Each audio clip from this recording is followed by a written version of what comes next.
Welcome to your afternoon weather update, and if you're watching on YouTube, do hit subscribe. Now, the weather's calmed down a little bit compared to yesterday, but don't get used to it. There's more wet and windy weather on the way. This swirl of cloud out across Denmark is an area of low pressure that brought the strong winds yesterday. Still a few showers across the UK today, but look at this. Out in the Atlantic, a much larger area of cloud is developing, intensifying. It's another area of low pressure, and that spells wet and windy weather for most of us tonight and for a part of tomorrow. Ahead of that, already streaming some cloud into the southwest, and we do, as I say, have a few showers under some thicker cloud over parts of northern England and southern Scotland, and showers continuing to feed in on a brisk northerly breeze over northern Scotland. But much of the east coast of Scotland and a good part of England and Wales staying dry, staying fine this afternoon. The wind's lighter too, and the same goes for Northern Ireland, with a bit of brightness and a bit of hazy sunshine. Temperatures getting up to 18, 19, maybe 20 Celsius across the southwest, and it feels warmer than yesterday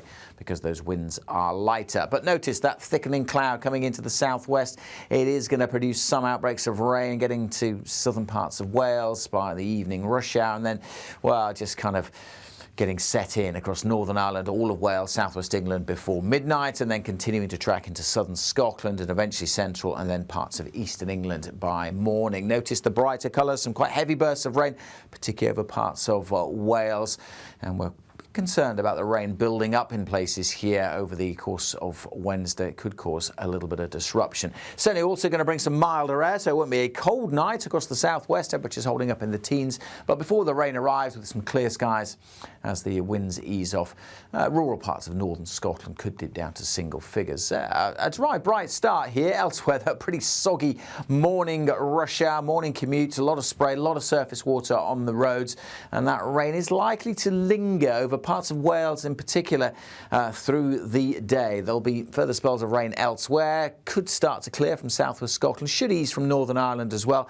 Parts of southern England may not see too much in the way of rain, but it will be pretty glum here. Now, the main points for concern are across Wales. So that rain building up. It's been a very wet few weeks, and so this rain could cause a few issues. The potential for some flooding, certainly some travel disruption is possible. So if you're heading out, then just check the roads or the rail before you do so. It'll be quite a windy day, as well as that rain making it all feel pretty cool, pretty miserable, despite temperatures actually being a little bit above average. And through the afternoon, that rain should clear further from southern Scotland, northern England, and good chance of some bright or sunny spells coming in. Staying pretty blustery in the far northwest, fairly brisk winds across the south also. But as I said, coming up from the south, so bringing mild air, so we could easily see those temperatures more widely up to 20 Celsius. Some sunny spells in northeast England, maybe 21 degrees here, but again, not feeling all that mild because of the wind and the rain. And that rain, notice, still persisting into the evening across parts of West and South Wales in particular.